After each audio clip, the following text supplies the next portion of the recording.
Thank you everyone for joining us. If you are hoping to hear today's presentation in Spanish, please connect to our Spanish interpretation room using either the link or call-in information that is being entered into the chat. This information was also emailed to all registered participants. Please note that the Spanish interpretation room will be an audio-only experience. And now we'll hear these instructions in Spanish. Buenos días todos por venir, se los agradecemos.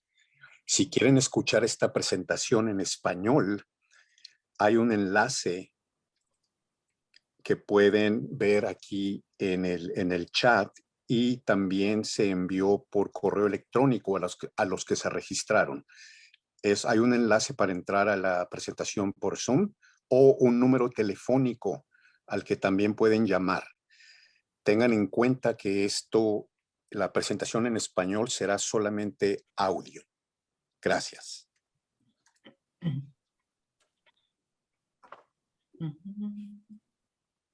Give folks a second to join that link.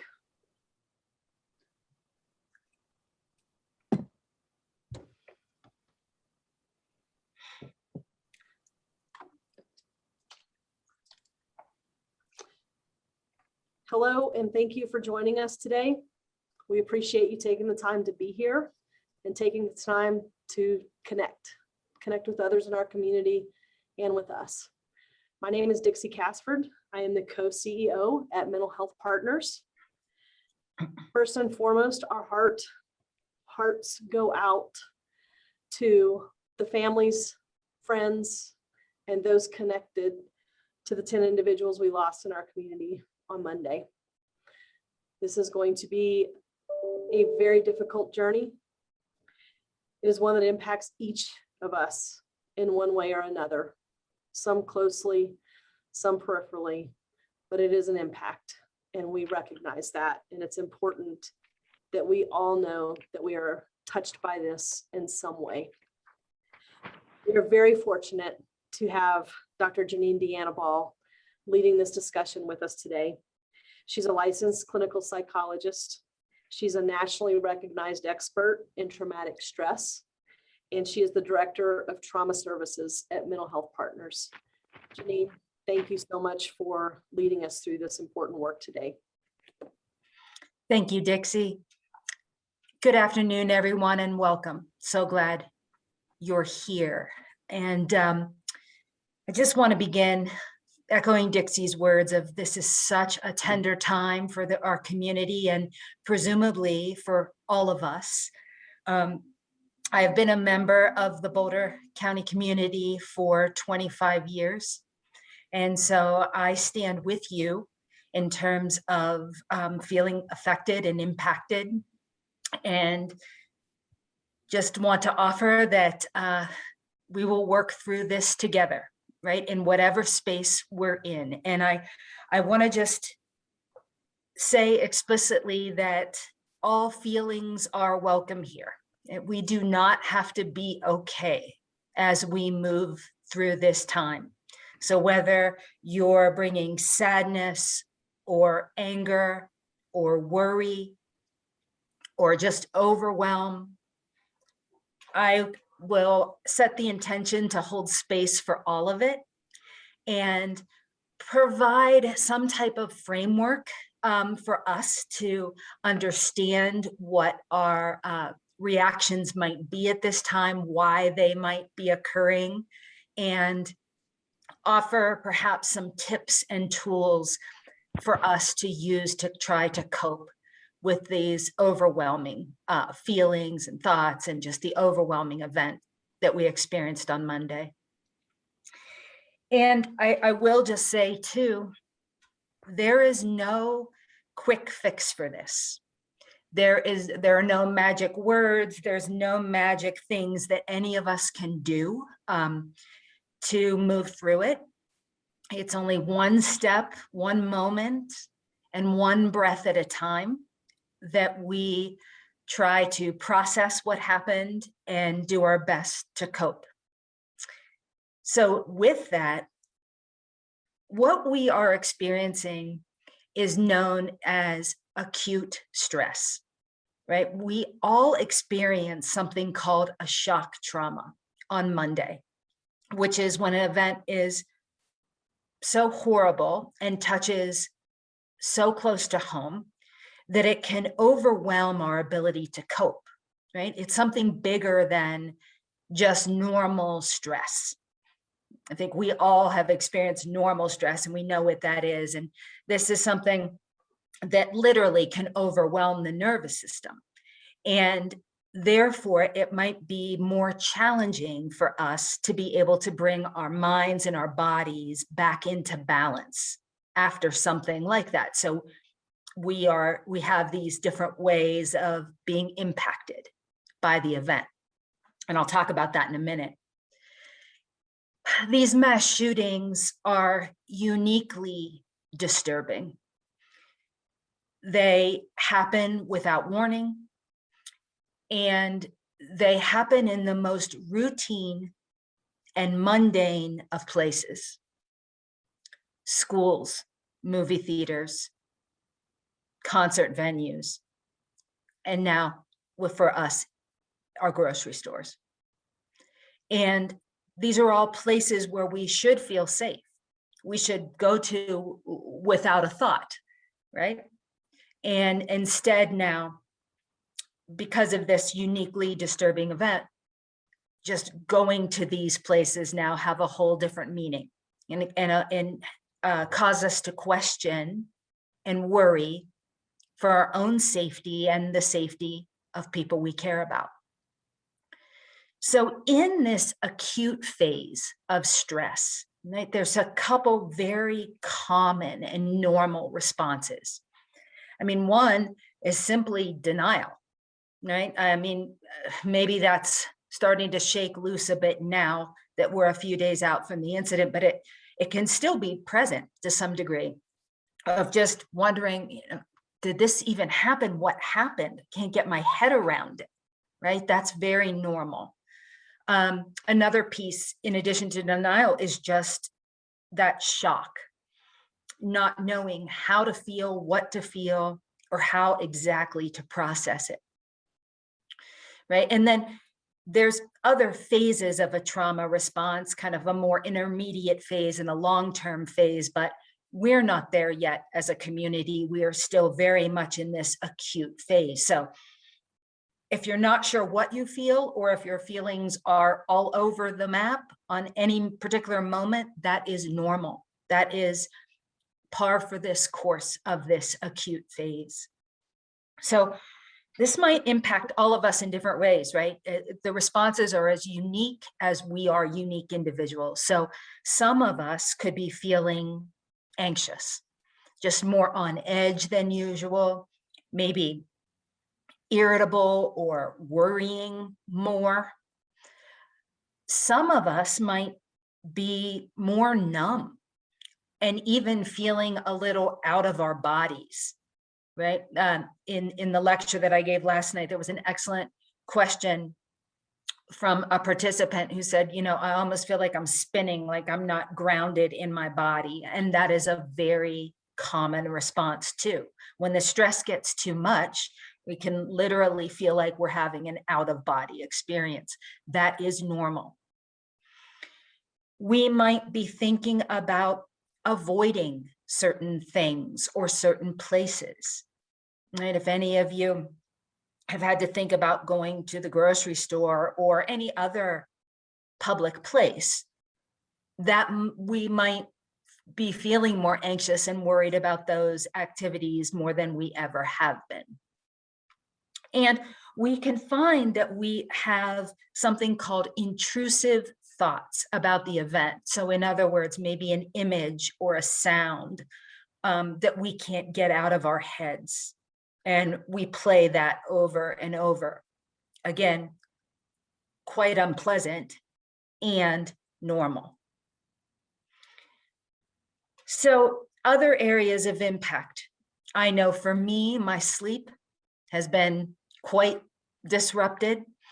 So falling asleep and then waking up in the middle of the night, or even having trouble falling asleep to begin with, okay? And then this feeling of trying to make sense of it and search for meaning in this, and what we're going to do as a community to move forward. So all of that is part of this acute stress phase. So I like to use this when I start to think I'm not doing so well with all of the impact of this trauma, and just to remind myself that everything that I'm feeling, what you might be feeling, are normal responses to a very abnormal event. So it's not that you're weak or that you can't cope. It just makes sense that our coping right now would be challenged. So keep in mind too, for those of us who are caretakers or parents with children, we're also not only having maybe our own responses, but our kids might be having their own responses. So what do we do with that, right? So first and foremost, we need to put on our oxygen masks first to resource ourselves. And I'm going to get into how to do that in a bit, so that we can be present and available to the feelings and needs that might be coming up for our kids. Most notably, their fears about safety, or their worries about things they might be hearing on the media or through their friends. And I think the most important piece of a suggestion I might make is that we need to be open and available to whatever they might be experiencing, and to be truthful in ways that are developmentally appropriate for the child to digest, right? So we may not want to give a 5-year-old all the details about the event and exactly what happened or how many lives were lost. I'm not sure that's the developmentally appropriate piece, but it would be important to say that the truth, which is that someone or some people passed away in the store, and that there's sadness because of that, or there's worry because of that, all the while assuring safety and support for the child, right, to the best that we can control, the best that's in our power to control. That to emphasize that support is really crucially important. And for those of you, any of you who might be fans of one of my idols was Mr. Rogers, right? Fred Rogers, dating myself a bit, but you know, he said that his mother told him when he saw scary things happening on TV to always remember to look for the helpers, because there's helpers. And whether we're talking to our kids, whether we're talking to ourselves, right, to remember that in the tragedy of that event, there were people trying to help, and there still are people trying to help. So to stay grounded in that thought can be very soothing and comforting for people, those of us in distress. So here we are, right? Here we are in this acute phase of trauma. So what do we do? How do we cope? How do we work our way through? So first and foremost, I think one of the keys to making it through is to seek connection. It's very common in times of traumatic stress for people and individuals to isolate, to withdraw, to just kind of hole up or go inside, right? That's just a phenomena, what happens when we're under great distress. But really, I think what's going to help the healing is to connect to our communities. I know that there was a vigil last night at Fairview High School, which I think was very well attended, and that's an important ritual.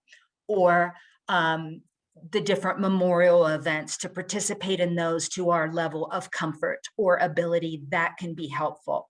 Or anything else where we're drawing together, it can be as simple as talking to friends and just seeking support in our own social networks, but that is huge. And resisting that urge or that temptation to isolate or shut down.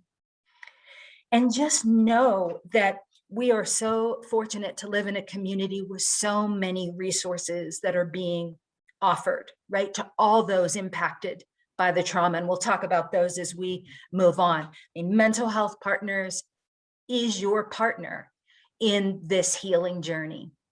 We have the Family Assistance Center that is up and running through, at least through the weekend, to anybody impacted by the trauma. Right? And just a whole host of other resources. And it's really interesting. Sometimes, even if you don't use the resources, just knowing they're there can provide some level of comfort. And then on an individual level, right? We are going to have to be diligent and disciplined and kind of relentless to cultivate our own resilience. So what is resilience, right? Resilience is really our capacity to recover quickly from difficulty, how we bounce back. And so how do we do that? Well, first and foremost, we have to realize that when we have gone through such a trauma like we have as a community, our nervous systems, right, are on what I call high alert. Our sympathetic nervous system has us poised to respond and look for threat or danger or worry because we have been threatened as a community. There has been loss of life. And so when that happens, we're in this constant state of sympathetic nervous system activation. Right? That's why we might have trouble sleeping. That's why we might be more irritable. That's why we might be more forgetful. Okay, that's not because we're weak. That's because our nervous systems really are trying to help. They're trying to keep us prepared for the danger, right? But at some point, that results in diminishing returns when we're actually safe right now, but our nervous system is not quite sure about it. Our bodies don't quite know we're safe. So we have to draw in that parasympathetic system, which is our ability to be more optimally functioning, right? To be centered, to be mindful. And we have to kind of draw in that part of our brains. And this is not sexy. This is not a difficult intervention, what I'm about to tell you, but it can feel really hard. But one of the single best things we can do to activate the parasympathetic response is simply to take slow, mindful breaths. And when we get anxious, we tend to breathe from this part of the chest, right? Our breathing gets shallow. We're kind of just breathing, right at the surface of the lungs. And when we take a deep breath, and matter of fact, I didn't even invite us to do it right now, right here together in community, right? So imagine your belly expanding as you inhale.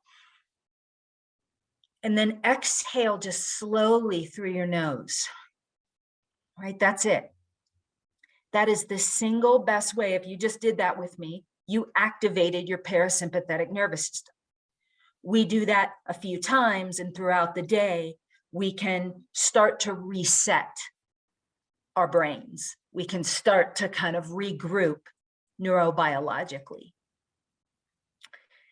So other things that can be super helpful, right, is to begin to slow down our thoughts and trying to just not overload our systems by doing mindful activities. In other words, one thing at a time, on purpose, without judging it as good or bad or otherwise. So, for example, for some of us, that could be meditating, right? Focusing on our breath. For some, it could look like prayer. where we're channeling or connecting to a higher power, whether that's in a religious sense or whether that's in a more natural sense, right? Of realizing there's some things bigger than us.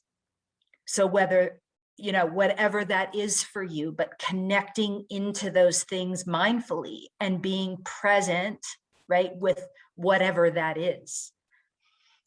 So other activities can be very simple. It could be cooking and literally just letting yourself cook, or walking mindfully, or certainly practicing yoga or any other body-based kind of movement practices. Those things can help the mind slow down. And even if it doesn't last, if we get some minutes or moments of relief that can turn into minutes of relief, that ultimately, as we progress through, can turn into longer periods of relief. That's how we do it, one small step at a time. And then to make sure that we are resting, even if we're not sleeping. This has been an emotionally exhausting week, right? And so even if we can't sleep, how are we giving our bodies just a chance to calm down and rest, and allowing yourself that opportunity? I want to talk specifically as we wrap up here about media and the importance of consuming media about this event wisely and compassionately for yourself. We want to stay informed, right? And I support staying informed about some of the details that are out there in terms of the investigation or anything, but I want to really caution us to limit our exposure to news coverage of the events. I know that there's lots on the television media, social media. There might even be some very graphic videos or things being posted of the crime scene. And I'm not sure that those will serve our nervous system. That will serve to keep our nervous system in that high alert mode when it's already been so challenged, right? So I think as we consume the media, I like to advocate for print media is a good venue, right? Because you can choose what you read or what you don't read, and we're not kind of bombarded with images that we may not be able to get out of our head, right? It's not quite as activating for our nervous system. So inviting you to set limits around social media interaction, right? Or and then balancing that media consumption and remembering, and this might be really hard, right? It is hard when we're in the midst of such collective trauma, but trying to remember that there are things happening even now where there is goodness and joy and some positivity in the world, right? We can easily start going down the rabbit hole of so much is wrong, right? So much is wrong and so much hurts, right? So we want to feel that. And we also want to recognize what is working, what supports do exist, right? What might be, where is there goodness in the world, and trying to balance that, to hold that perspective as hard as that might be. And I would just say too, before we take questions in the chat that Casey is monitoring too, go back to the basics, right? Going back to the basics, drinking water, staying hydrated, right? Connecting in with your sources of support, avoiding those things that we go to for comfort, like excessive sugar. I mean, of course, some sugar is good, and sometimes we need, good sugar to help us through a moment. But making sure we're aware we're not getting too far out of balance to where our nervous system is just going to be more activated if all we're consuming is sugar or caffeine, right? That we have some balance there. So just remembering these basics, that will help us, because we need our stamina to cultivate that resilience so we don't deplete ourselves physically, because we're already depleted emotionally. And then encouraging finding ways, again, to mobilize through some of the feelings. So maybe that's giving back to the community. It doesn't have to be related to this disaster, right? It could be volunteering, or, fostering an animal, or giving blood, or something that feels like you're doing something, right? Because it's so normal in the face of tragedy like this to feel helpless, so helpless, right? For the victims' families. So even if there's nothing we can do there's other things we can do to make our community better. And so redirecting some energy there can be super helpful and give us that sense of purpose and that sense of meaning that will pull us out of just trying to survive into more thriving and making meaning. So I will pause there, and I want invite questions or comments, and I have Casey in the chat that can kind of toss a few questions, and I'll do my best to respond. Sure, we've gotten several really great questions in the chat today. One of them was, what are strategies that you know of to get rid of the intrusive thoughts? I've been experiencing that and didn't know that it was a thing. Yeah, it's definitely a thing for sure.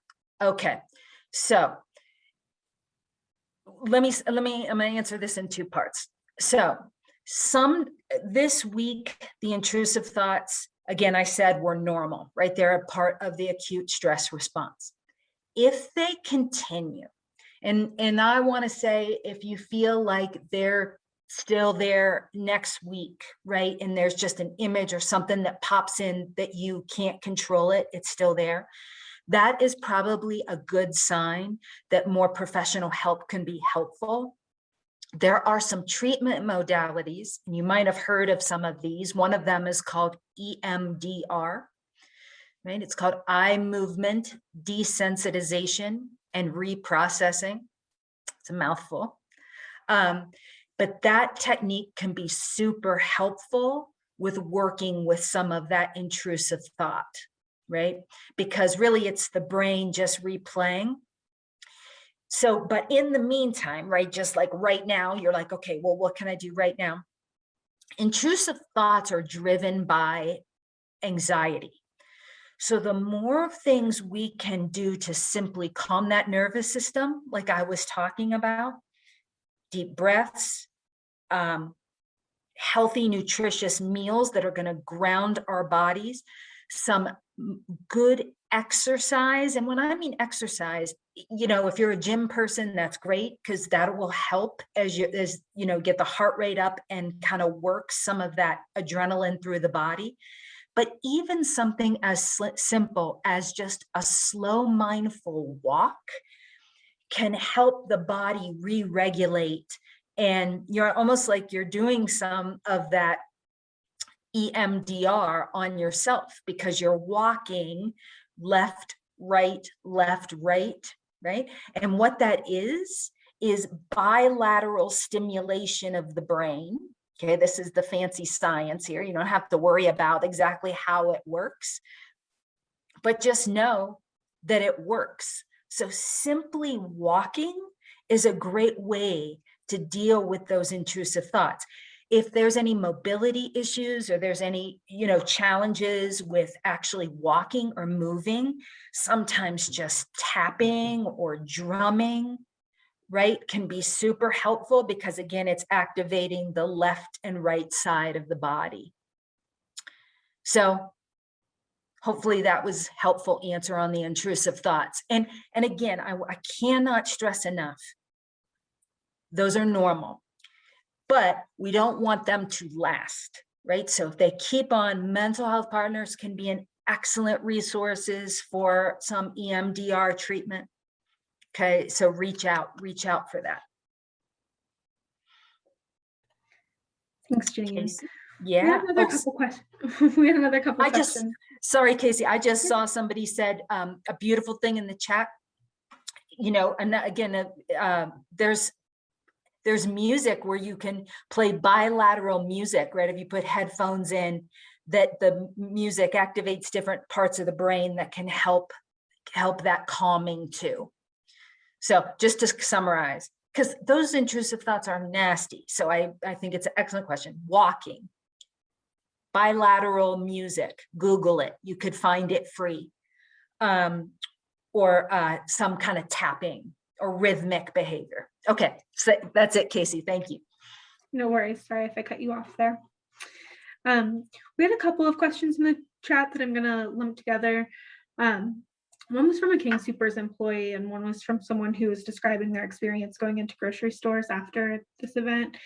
Yes. And they were both around the idea of like, how can I not be in such a vigilant state that I feel going into work every day or going into the grocery store to pick up my groceries? Are there any coping mechanisms for that? Yeah, I mean, I think we would be asking a lot of ourselves to not be vigilant at this point. Like, we are going to be vigilant, right? I mean, that may not be the answer we want to hear, but we are. So I would say, what supports can we use to cope, right? Can we strategize that we maybe go to the store with someone else? Would that make us feel safer? And do like have a shopper buddy if we have to go to the store. A lot of stores are offering to the ordering online and picking up. Maybe that's something we do for now, right? And then we gradually go. And so maybe, here's the thing, maybe we go to the store and we have like 40 things on our shopping list. Well, guess what? That's a long time in the store. Okay. So maybe we start very simple and we pick, top 5 things that we need to get. We go in and get those items and get out, and we break it down into really small, manageable chunks, right? But I want to give yourself a lot of permission. It's just like, yeah, we want to get back on the horse, so to speak, right? But we can do that in ways that don't overwhelm us too.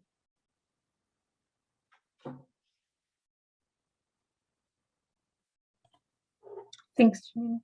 Yeah, Casey. Another question from a community member stated that you spoke about acute trauma and how it manifests. What as a community would we expect to see as long-term trauma impacts? Do communities impacted by gun violence follow any type of pattern for recovery or anything that we are aware of? Yeah, it's a great question. So I guess this could be a short-term and a longer-term piece, but we just want to be prepared that there will be a lot of what we call trigger events of this trauma as we move forward. So in other words, now when we hear, because unfortunately we probably will hear about another shooting event, right? This will trigger that, right? When we hear, I mean, almost anything related even to grocery stores, this could trigger that. So we just know that both in the short term and longer term, there's going to be triggers and memories of this, okay? And I think here's something to think about. The research on trauma is very clear that if people talk about it, reach out and get help early, and find healthy ways of coping now, we can offset some of the really negative long-term impacts, right? So for instance, if we don't do that, we don't reach out, we're anxious, and we find ourselves maybe drinking more alcohol, or doing other things to manage our feelings, well, then long term, then not only do we have the trauma, but now we maybe have, we're dealing with some alcohol issues, right? So what we want to think in terms of that long-term impact is, let's collectively work on our healing now. Let's reach out now, because research says that we can actually ameliorate a lot of those long-term impacts.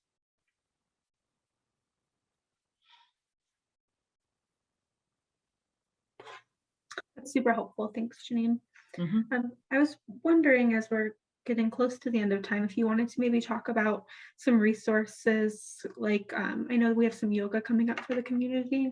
Yeah, thank you, Casey. It's an opportunity. So as we said in the beginning, I'm the director of trauma services and Moving to End Sexual Assault. And Moving to End Sexual Assault is offering a free virtual trauma-informed yoga class coming up this Thursday. So it's via Zoom. So, and don't worry if you so like, I can't do yoga, I'm not flexible. This is not about that. This is really about all of us kind of getting back in our bodies and working on breathing together. And that can be a real great way to start regulating our nervous system and have some tools you can use moving forward. So check that out. Also want to highlight that the Family Assistance Center, right, is available all weekend long. I think the hours are 10 to 7. And people are there, mental health people, other resources, the DA's office, anybody impacted by this trauma. Remember what I said, the earlier we reach out and connect into resources, the better we'll be in the long term. Okay, so if there's any amount of struggle, any amount, use and tap into those supports. Did I forget anything, Casey? Was that it? I don't think so. The only other resource that I put up in the chat was the 24/7 Crisis Walk-In Center. Yes, Mental Health Partners has that Crisis Walk-In Center, and we'll put up a slide at the very end that has that information. And then I just wanted to address, I'm getting several questions in the chat about if this session's been recorded, that you had friends, family members, loved ones, or maybe you want to revisit this recording again. We are recording today's session, and it will be made available to everyone who registered, so that you can distribute it and share it with your communities. Yeah, and thank you, Casey. And I was just going to say, as I said, acute stress disorder, right? So like, how long should we be worried if this lasts how long? Well, I'm not exactly sure, because we're all different as individuals, but I would say if we go much beyond 2 weeks of trouble sleeping, trouble eating, that's good to reach out. I mean, it would make sense that we're not feeling good right at the moment, right? But really reach out if that continues, because we want to reach out for therapy and counseling if that continues moving forward.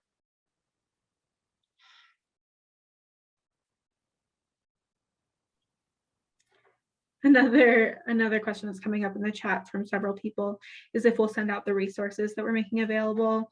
We certainly will send out those resources along with the recording when I make those available, everything that's in the chat. We also have a resource page. If you visit Mental Health Partners website, mhpcolorado.org, you can click on the link called Community and Mourning, and it has resources that you can use for talking with loved ones, talking with children, and all of these different things that I'm speaking about and Janine's speaking about today.